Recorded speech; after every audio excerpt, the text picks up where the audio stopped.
Bom dia! Começando mais um Despertando com Dharma, dia 14, segunda-feira, 14 de novembro. E chove. Olho para a chuva que não quer... não quer cessar. Bom dia, Mauro! Chove em Garopaba também? Bom dia, Isis! Aqui amanheceu chovendo, segunda-feira. Né, Carla? Chovendo na nossa terrinha, uma chuva boa, sabe aquela chuva prazenteira, como diz a música? Bom dia, Ana Tereza, bom dia, Rosa. E aí o ritmo da chuva, essa música é antiga, né? Fernanda Takai que está cantando. Bom dia, Kátia, comadre. Tudo certo? Aqui está sol, diz a Isis. Bom dia, Stanley. Chove em São Paulo? Olha aí, a Fernanda Takai é a sua vozinha. Bom dia, Amanda. Bom dia, Rosali. Cris, tudo bem? Ó, tá chovendo em Porto Alegre também. É isso aí, o Dharma M, gente. Dharma M. Passando o tempo para vocês, como é que tá. Logo eu digo a temperatura também. Mas deve estar, sei lá. Quanto tá, Amanda? Qual é a temperatura? 17 graus, 18 graus, 20 graus? Não tá frio, tá bem gostoso. Então essa é a Fernanda Takai, ritmo da chuva.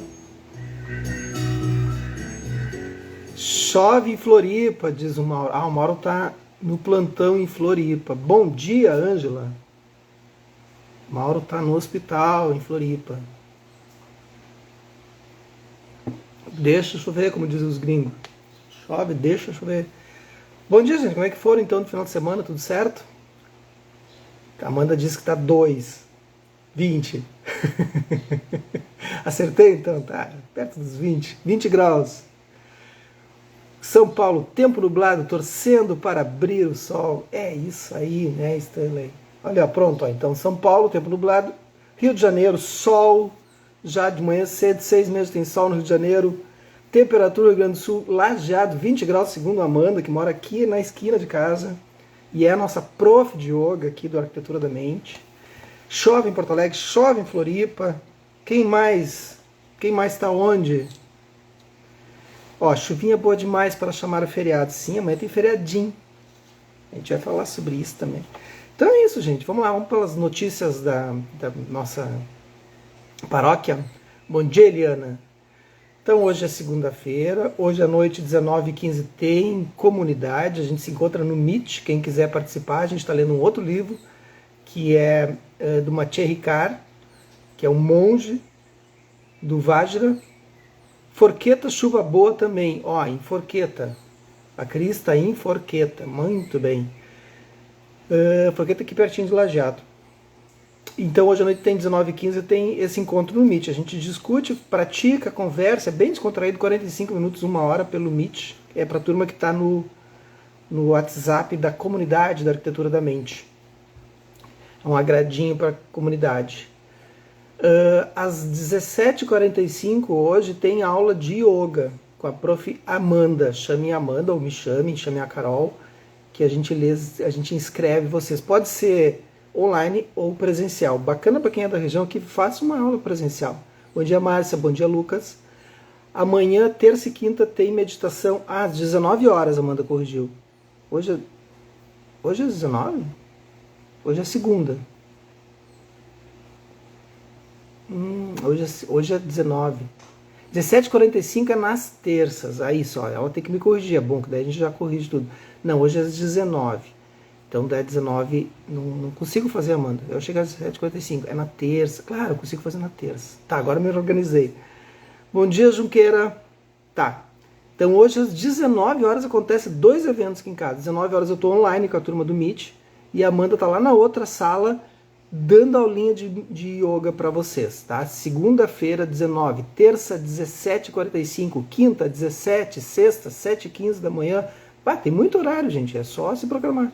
E tem os horários online. Enfim, terça e quinta tem Fabiola na parte da meditação online, na comunidade também. Aí é para quem está na comunidade. Olha quanta coisa acontecendo.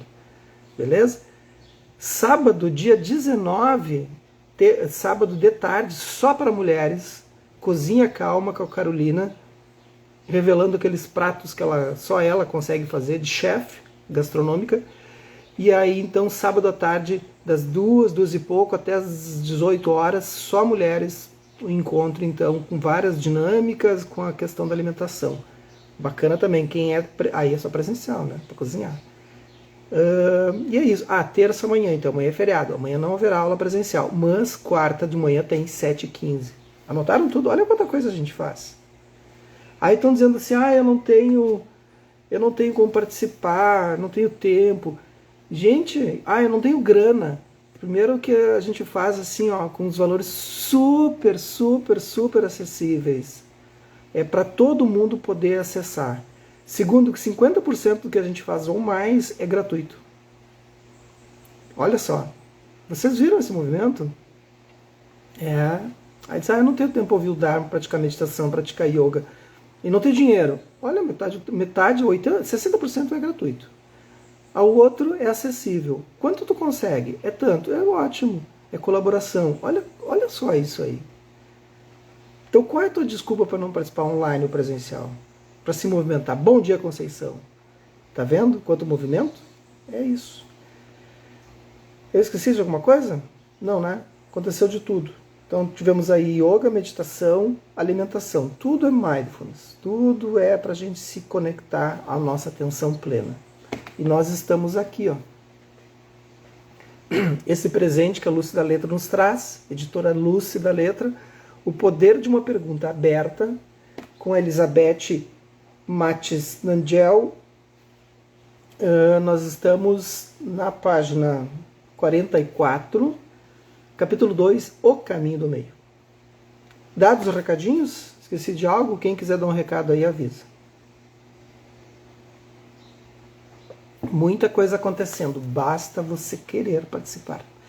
Mais um recado. Amanhã de manhã tem Dharma, tá? Amanhã, terça-feira de manhã, feriado, eu vou fazer o Dharma. Ok? Levantar, fazer o Dharma com vocês aqui. Vamos lá. O caminho do meio. Caminho do meio já é uma palavra, já é um composto em que as pessoas usam de uma forma inapropriada, assim. Então daí eu resolvi olhar o caminho do meio, né? Como se fosse algo meio em cima do muro, às vezes, uma coisa entre uma coisa e outra. No budismo não é bem assim o caminho do meio. O budismo é uma questão mais filosófica, assim. Porque quando ele explora o caminho do meio, que ele se dá conta, ele estava indo mais para um aspecto de não seguir estruturas de pensamento da época que existiam dos samanas, que eram esses errantes. Então, na época do Buda, aqui no Ocidente, seria mais ou menos Aristóteles, se tiver Sócrates, Platão, Aristóteles. Não, Cris, amanhã não tem prática. Foi tudo que eu... Não vou repetir tudo, né? Aí tu me judia. Amanhã não tem prática, só aquilo que eu falei. Amanhã não tem prática presencial, só quarta-feira. Então, Aristóteles, Platão, Sócrates, aquela turma ali de 500 a 250, eles estavam no Ocidente aqui com suas estruturas de razão, né? E mais ou menos, eles eram samanas também, eles eram errantes, praticantes errantes. E esses praticantes errantes, eles tinham uma intervenção de pensamento que poderiam ser ou materialista ou nihilista, né? O caminho do meio é se basear nesse conceito, em que nem eternalista e nem o nihilista. Então não é uma coisa assim, eu sigo o caminho do meio como se fosse uma coisa meio que sem outra opção, assim. Não, tu opta por não cair nesse meio, nesses extremos. Então é um posicionamento filosófico. Para quem está fazendo aula presencial comigo, eu já expliquei isso essa semana, inclusive vou retomar um pouquinho sobre o contexto histórico do budismo, para poder entender a presença que foi o budismo, porque ele marca uma ruptura histórica. O fato de a pergunta que o Buda se fez tê-lo conduzido até seu despertar é parte significativa de sua história. E deveríamos nos lembrar disso. Em sua biografia, encontramos uma mensagem simples. Acessamos nossa inteligência mais grandiosa ao nos envolvermos com a vida a partir de um espírito de questionamento e não pela busca de conclusões absolutas. Bom dia, Ceruti. Bom dia, Odete. Tudo bem? Se pensarmos um pouco sobre si, veremos que a vida resiste a definições. Como podemos verdadeiramente conhecer coisas que estão continuamente mudando? São impossíveis de ser apontadas com precisão e estão sempre abertas à interpretação? Alguma vez nós já conseguimos, por exemplo, chegar a conclusões absolutas sobre o vermelho de uma flor, um momento de tristeza ou o significado do universo? Não, né? Não tem como. Oi, Rosicléia, tudo bem? Amiga de 300 anos, mais ou menos, época de Passo Fundo.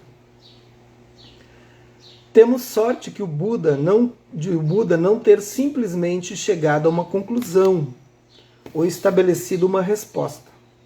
O mundo está cheio de respostas. Agora está todo mundo cheio de razão, né, gente? Tá bonito de ver na internet isso. Todo mundo tem razão. Não existe verdade absoluta. Tudo é relativo. Relativo a. Bom dia, Karim. Tudo bem? Se fizer uma simples pergunta, você recebe milhões delas, sem dúvida alguma. Pense na quantidade de conclusões às quais chegamos a cada dia. Pense sobre tudo o que gostamos e não gostamos, nossas visões do mundo, quem pensamos que somos e quem decidimos que queremos ser. Mas será que alguma vez fomos capazes de chegar a um ponto de absoluta certeza sobre qualquer coisa? Se não existe verdade absoluta, gente, por que a gente se agarra às ideias com tanta precisão? Assim, alguém arrisca dizer? Por que a gente se agarra a ideias de crenças, ideias políticas, ideias de posicionamento, ideias de construção de personalidade, de temperamento, de identidade, todas essas ideias que constroem, assim, por que a gente se agarra? O que a gente está querendo manter? Alguém se arrisca aí?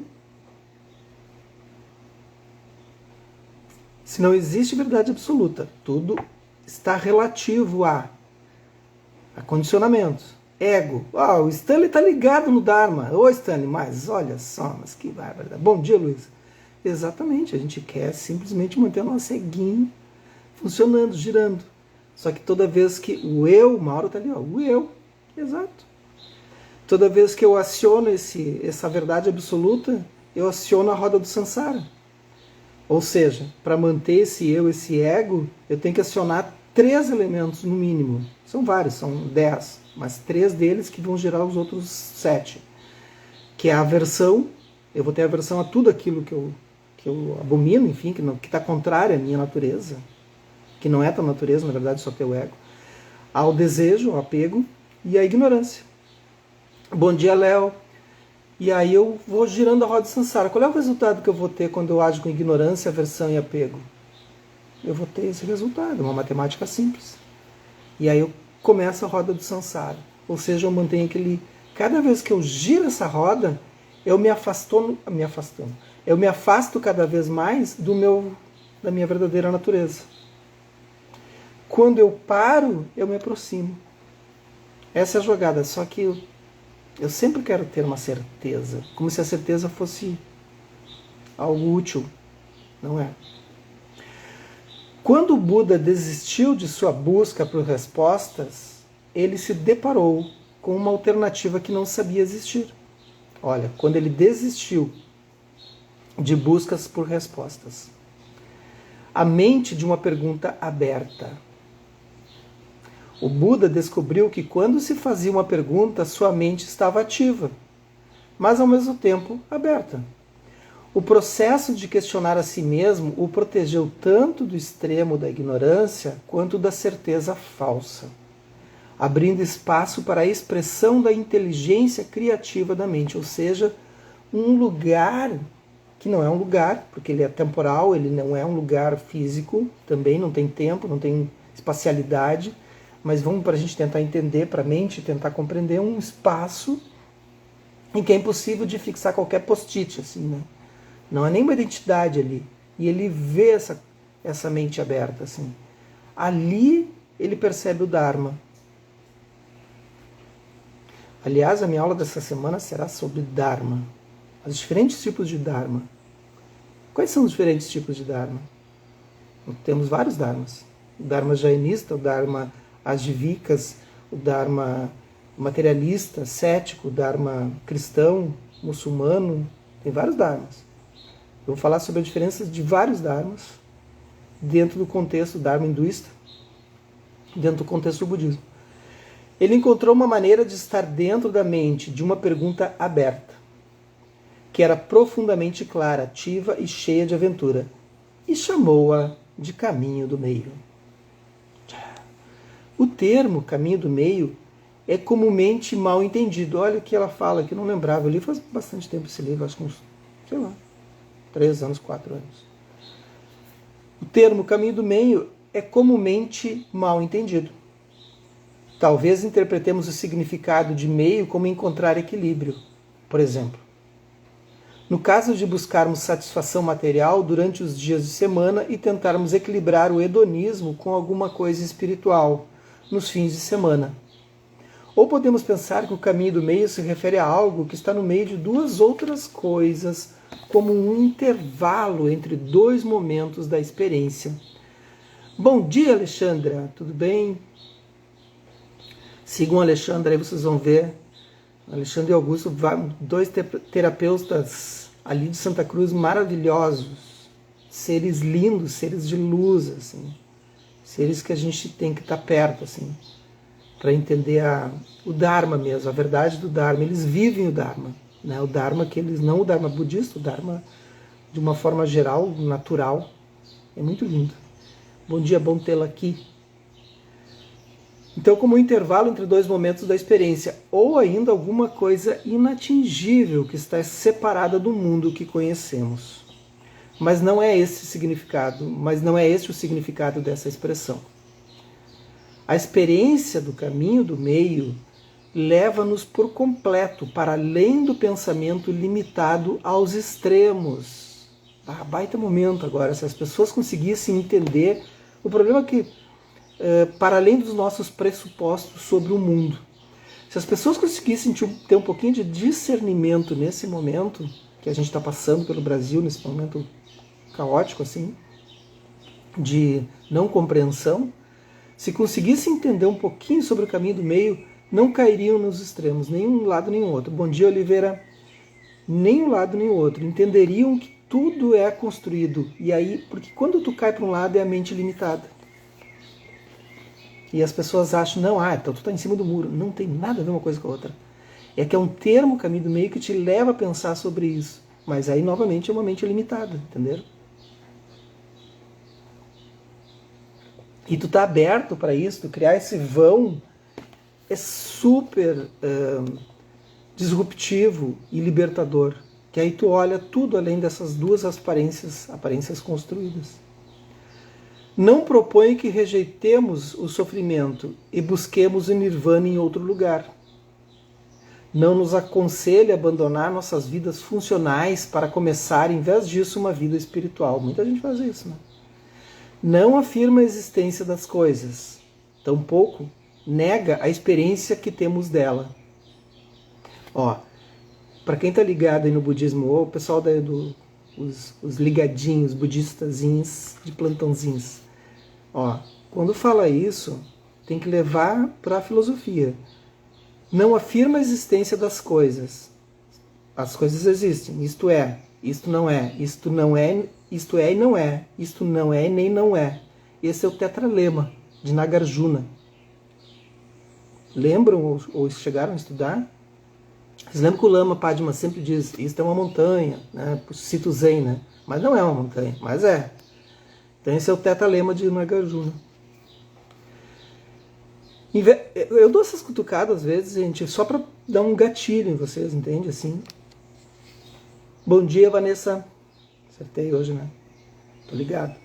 Em vez disso, a experiência do caminho do meio nos conduz por um processo de investigação que questiona a natureza da existência, não existência, eu, outro, felicidade, sofrimento, espiritualidade e o mundo da experiência.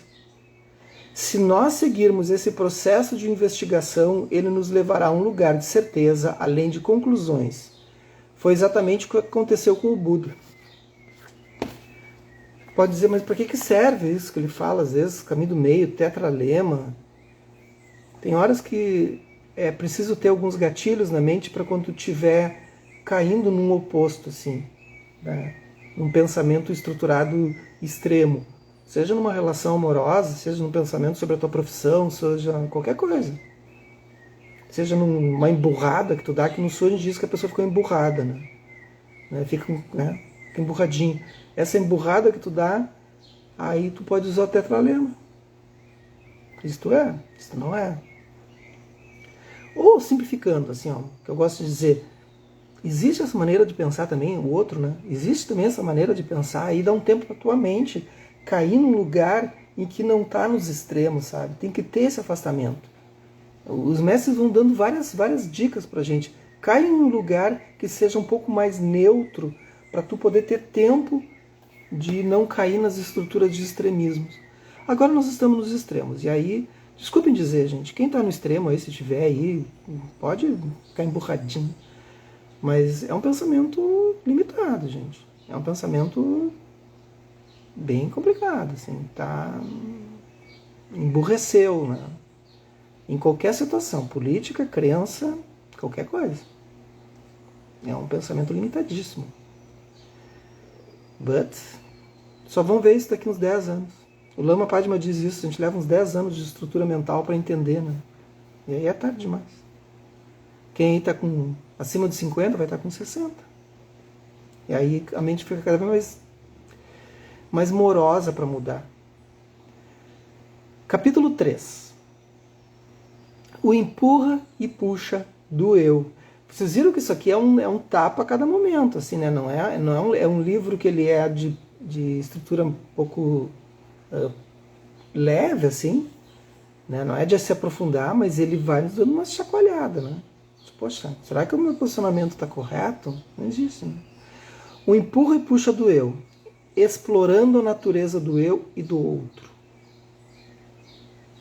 Até agora temos seguido o príncipe em sua exploração da natureza do sofrimento. Nós o vimos buscando respostas no mundo das coisas e não encontrando nada que tivesse valor duradouro. Ele entrou em estados alterados de consciência por meio de práticas de meditação que objetivavam transcender a realidade física. Então, metafísica, né? Mas nenhuma dessas práticas visava a natureza do sofrimento e ao caminho para a verdadeira felicidade interior. O príncipe esgotou todas as visões, pressupostos e possibilidades. Livre até mesmo da noção da iluminação, o príncipe descansou na mente de uma pergunta aberta. Ele tinha confiança de que alguma coisa extraordinária estava prestes a acontecer. E enquanto estava sentado sobre a árvore bode, o mundo inteiro se abriu para ele. É muito bonita a passagem no livro Velho Caminho, Nuvens Brancas, que o Thich Nhat Hanh narra quando ele se ilumina, né? Cada vez que eu leio, eu fico muito sensibilizado assim, sobre a leitura. Porque ele vai descortinando o mundo, assim. E aí tem aquele momento, assim, coisa mais linda. Deve ter sido incrível, assim. Foi depois de anos de prática, sabe? Anos o dia inteiro praticando, 24 horas por dia, 6 anos ali, ó. Foi assim que o príncipe atingiu a iluminação e se tornou Buda, o desperto. É possível dizer que o seu despertar brotou da mente amplamente aberta de sua própria pergunta. É isso, vamos parar por aqui? Amanhã tem Dharma, amanhã é feriado, mas a gente continua, tá? Então avisadinhos, não me deixem só.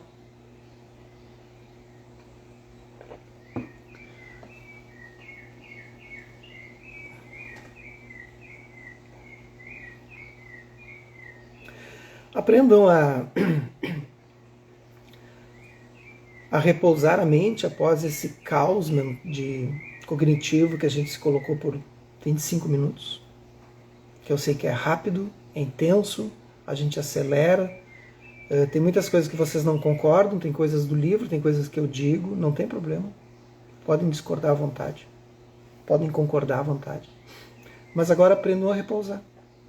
Não fiquem ruminando o que estão tentando digerir do que eu falei ou do que foi dito pelo livro. Agora não importa. Agora é importante repousar. Faça uma inspiração profunda.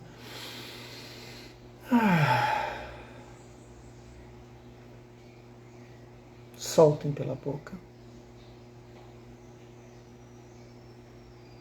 Se precisar, faça mais uma inspiração. Se coloque numa postura a melhor possível para o dia de hoje, no lugar em que vocês se encontram. Pode ser que já estejam no trabalho. Talvez não seja o ideal para vocês, mas é o que tem.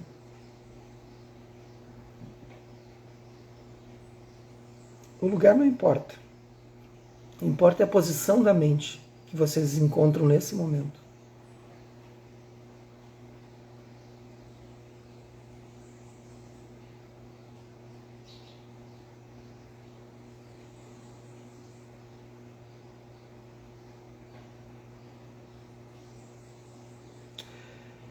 E para deixar que a mente divague um pouco e descanse após essa leitura, deixe que ela fique captando e absorvendo tudo o que vier através da consciência auditiva, tudo que vocês estiverem ouvindo. Deixe ela se divertir, se distrair com isso, apenas ouvindo. Os sons mais distantes,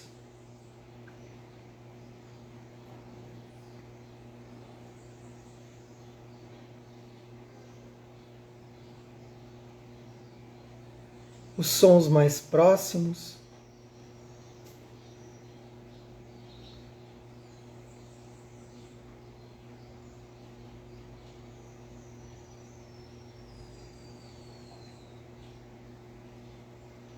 talvez o seu próprio som do seu corpo.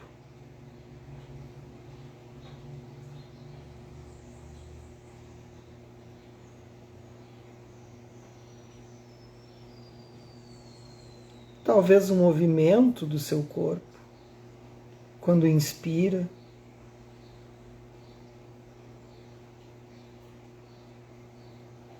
quando expira.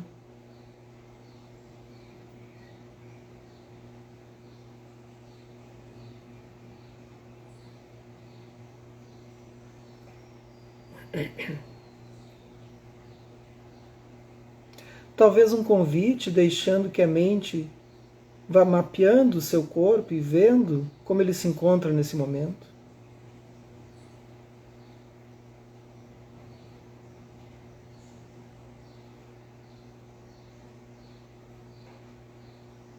Sem necessariamente mudar a experiência.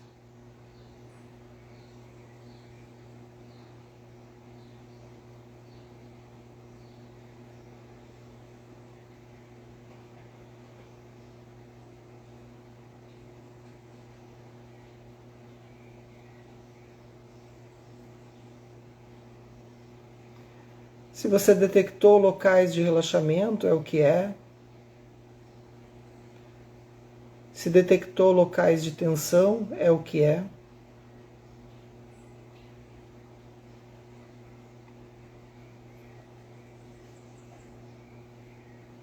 Apenas vai escaneando o seu corpo e observando.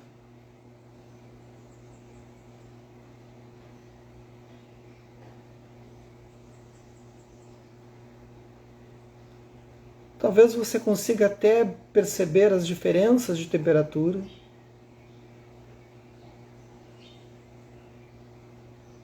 As áreas descobertas talvez mais frias.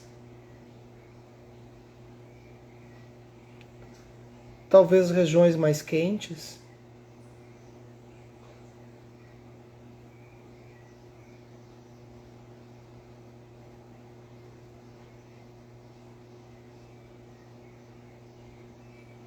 Pode ser que você perceba agora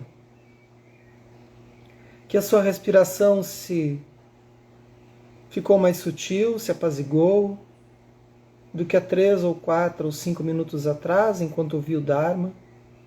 que seus pensamentos diminuíram, que as dúvidas podem ter cessado por algum tempo. Bastou você ancorar a sua mente nos sentidos e no corpo, e todas as dúvidas e certezas e ruminações se dissiparam por breves instantes, dando espaçamento.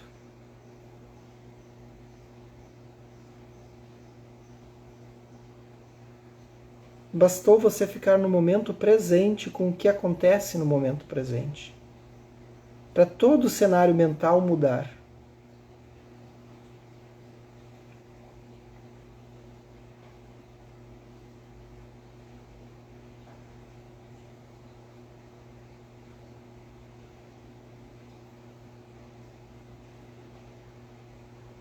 Talvez você possa agora conseguir observar a sua própria respiração.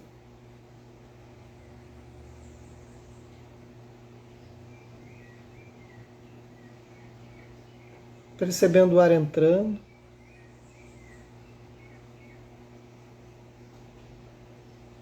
o ar saindo.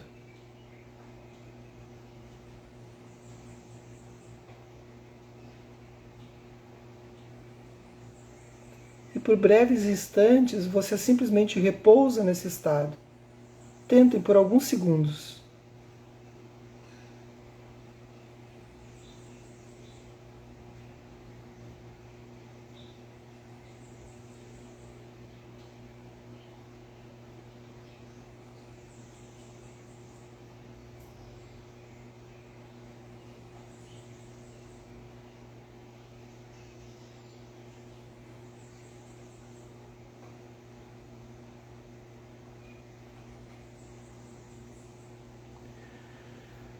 Faça uma inspiração profunda, os demais que vão seguir, sem cobrança, apenas se a mente vagar novamente, você começa novamente a observar os sons, vai trazendo de volta para o corpo, vai fluindo com a respiração, com os pensamentos, volta, o tempo todo, até que elas ficam apaziguadas por alguns instantes, você vai flutuando. Esse é o jogo. Então, obrigado. Amanhã de manhã a gente retorna, terça-feira com feriado, a gente tem Dharma, ok? Que os méritos desse nosso encontro, dessa nossa prática se expandam e toquem a todos, todas, e que nós possamos nos tornar um caminho iluminado. Obrigado pela presença de vocês, obrigado pela participação e até amanhã.